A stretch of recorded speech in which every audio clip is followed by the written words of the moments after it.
Greetings, everyone. I'm your host, Dr. Mallory D. McCoy, and welcome to this special series, The Telepathy Narrative. Who gets to tell the story? This series exists because of my son. My journey with him, learning him, understanding him, and witnessing the ways he communicates beyond what we've been taught has expanded me in ways I didn't even know were possible. And through that journey, I've had to ask deeper questions about communication, about spirituality, and about truth. During this series, I'll be sharing experiences, reflections, and observations that have challenged the way that I understand all three of these things. And this is not about having all the answers, because I don't. Let me be crystal clear. But this is about being willing to listen in a different way. May this moment meet you exactly where you are, and may you take what resonates, reflect on what doesn't, and remain open to what is unfolding. And it is so. Let's move forward. When I walked into the atmosphere of Highlands Church in Phoenix, Arizona, I wasn't walking in with resistance. In fact, I was open. I was really open.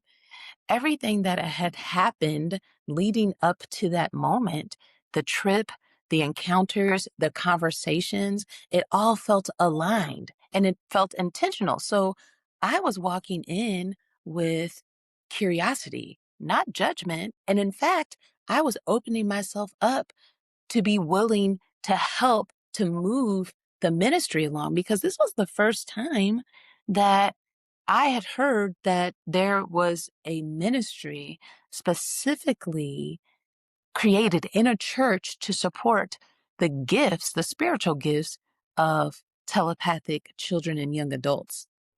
So when I showed up to Highlands Church, I wanted to listen, I wanted to learn, and I wanted to understand how they were engaging with children like my son.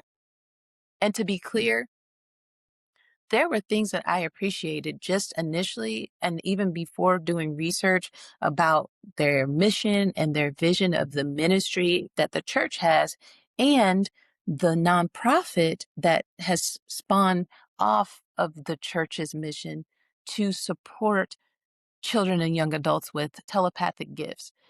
So I noticed that there was structure, there was care, there was an obvious intention to support families navigating non-speaking autism. That matters, deeply matters. Safety matters, regulation matters, and creating environments where children are not overwhelmed with systematic practices, that matters. Because one thing I initially noticed when driving up to this massive church, it's a mega church, they have a specific building for special needs ministries. It's separate from the main sanctuary. But it didn't take long for me to recognize and sense that something was off because it wasn't subtle. It started with language. There were moments during my meeting at Highlands Church where I was directly told what words I should use and what I should not use. Not suggested, I was told, even by people I wasn't meeting with. There was a clear expectation around how telepathy should be described, what framework it should fit in, and what language was acceptable within that space. It wasn't an open exploration, it was a guided narrative. And when language is controlled like that, interpretation is no longer neutral. It becomes directional.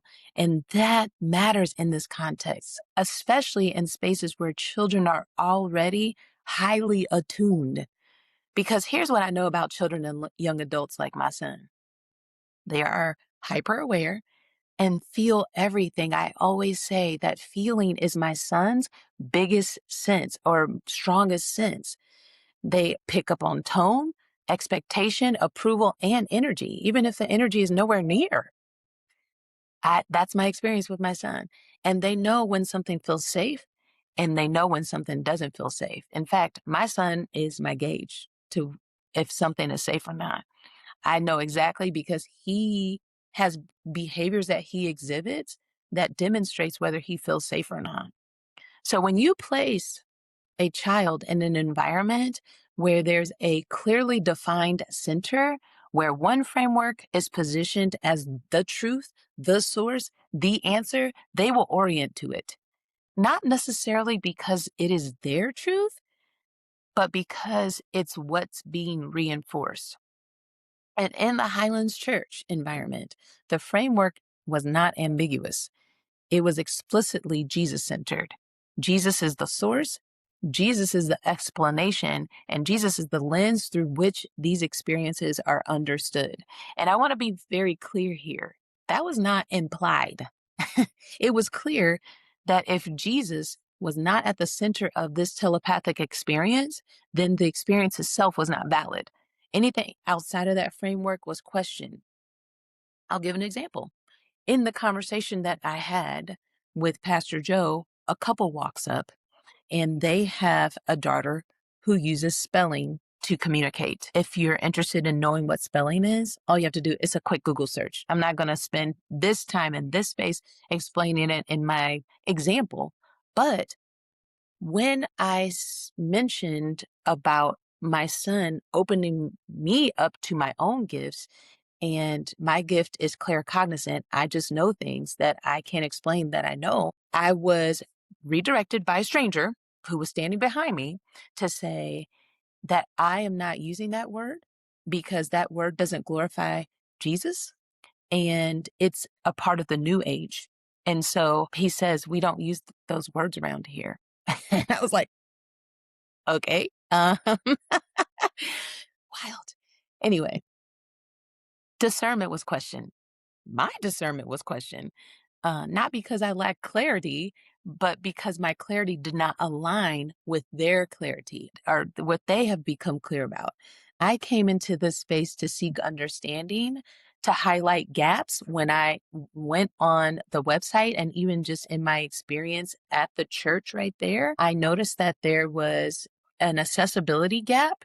And I noticed that there was a representation gap because everybody out that was walking out the church, like 99% of the people walking out of that sanctuary didn't look like me. And so I also wanted to explore how support could expand for telepathic individuals and to offer myself. I'm offering myself as one to assist with supporting due to my personal experience with my son and my professional experience being a 16-year educator, having a doctorate in education, being around children of all kinds. But very quickly, the focus shifted.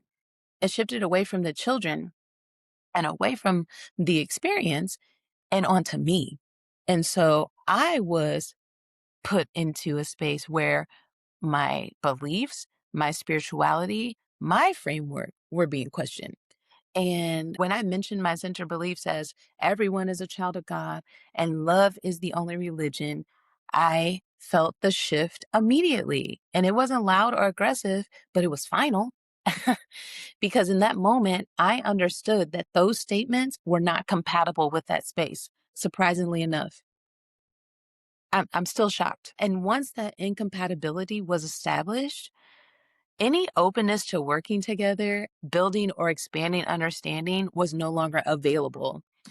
I was also told directly that I needed to narrow my view from this to Jesus, that my lens was too wide. But I knew in that moment, I wasn't sent there to narrow anything. I was sent there to see clearly and more clearly to what I already see, to observe what happens when expansive truth meets structured belief and to recognize where the gaps are. If we are truly talking about supporting individuals with spiritual gifts, especially those who communicate beyond traditional language, then we have to ask this question. How much room is there for experiences that don't fit inside a pre-approved framework?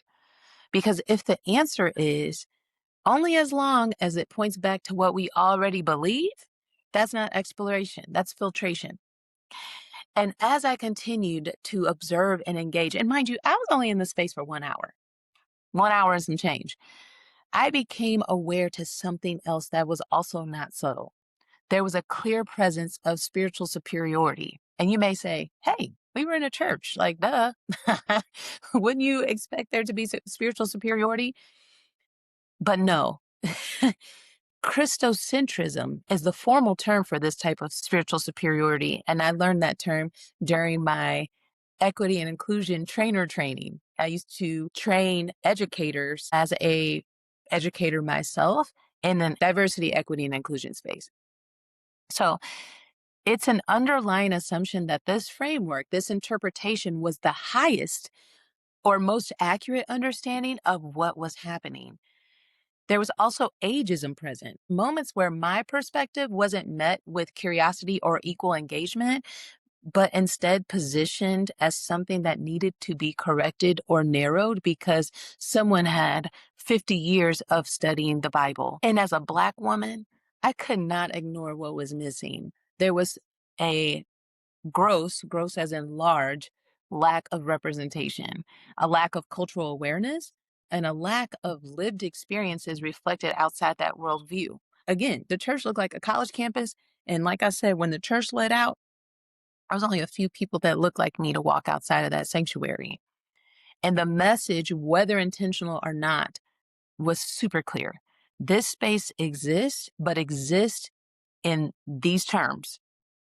And that matters because if I could feel these things in the short amount of time that I was there, what are the children that are there all the time feeling? Genuinely feeling? What are the young people experiencing? And what are the families navigating, especially the ones who don't fully align with that framework? Are they truly being seen? Or are they being shaped into something that fits what's already been decided? This isn't about labeling this space good or bad. I don't even ascribe to duality without referencing the degrees that each part of the duality exists at. So I'm not framing anything as good or bad, but I'm asking deeper questions. And what I think is the most important question of all is it centered on the telepathic individual's authentic lived experience, or is it centered on what they feel is safe to express within the environment they are in? Because those are not the same thing. When you are dealing with children and young adults who are highly attuned, who can feel energy, who can pick up on expectation, belief, and even thought, we have to consider something deeper. Are they expressing their truth or are they responding in a way that maintains safety? And I'm not just referring to physical safety. I'm also referring to emotional safety, mental safety, and spiritual safety because they're all in question here. If a child is aware on any level that certain responses are more acceptable than others, if they can feel that alignment with a specific belief system keeps them connected, regulated, and supported, then what looks like agreement may actually be adaptation.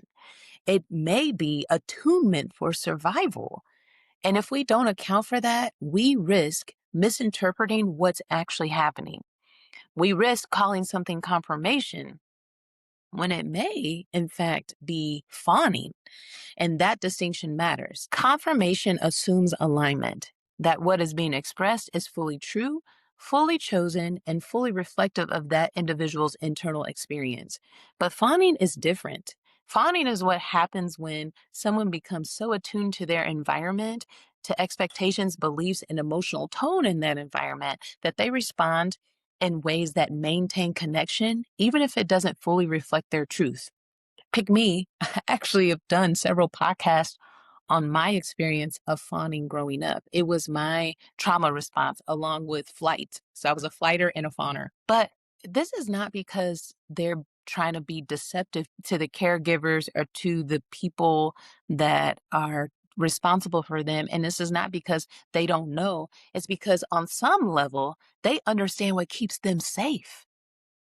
And if we don't account for that, we risk building understanding on responses shaped by environment instead of rooted in authentic expression.